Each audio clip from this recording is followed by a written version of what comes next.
Hi friends, welcome to Nayananandam. ఈరోజు మన వీడియోలో చాలా రుచికరమైన రైస్ ఐటెంని ఎలా తయారు చేసుకోవాలో చూద్దాం. అదే అండి టమోటా రైస్ని. ఈ టమోటా రైస్ని డిఫరెంట్ స్టైల్లో చేయొచ్చు. నా స్టైల్ ఎలా చేయాలో చూపిస్తాను. ఇంట్లో కూరగాయలు లేనప్పుడు ఈ రెసిపీని ట్రై చేయండి. కడాయిలో 2 టేబుల్ స్పూన్ ఆయిల్ వేసుకొని ఆయిల్ వేడెక్కిన తర్వాత మసాలా దినుసులు వేసుకోవాలి.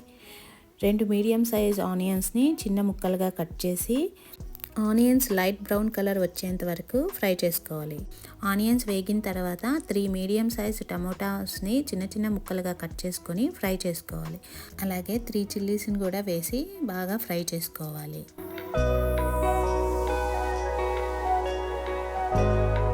టమాటోస్ బాగా మగ్గిన తర్వాత 1 స్పూన్ అల్లం వెల్లుల్లి పేస్ట్ వేసి పచ్చివాసన పోయేంత వరకు ఫ్రై చేయాలి.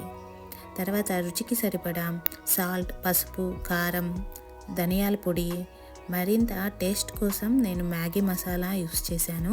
ఇష్టం లేకపోతే స్కిప్ చేయొచ్చు. మసాలాలు పచ్చివాసన పోయేంత వరకు ఫ్రై చేసుకోవాలి. తర్వాత మనం ముందుగా ప్రిపేర్ చేసుకున్న రైస్ని వేసి బాగా ఉండలు లేకుండా మిక్స్ చేసుకోవాలి.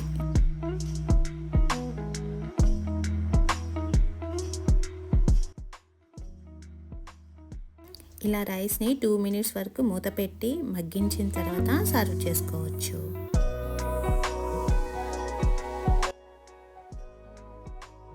ఈ టమోటా రైస్ని పెరుగు పచ్చడితో సర్వ్ చేసుకుంటే చాలా టేస్టీగా ఉంటుంది. అంతే అండి, మన టేస్టీ యమ్మీ టమోటా రైస్ రెడీ అయిపోయింది. మీకు కనుక ఈ వీడియో కానీ నచ్చినట్లయితే please like, share, subscribe my channel. మరిన్ని వీడియోస్ కోసం వాచ్ నయనానందం.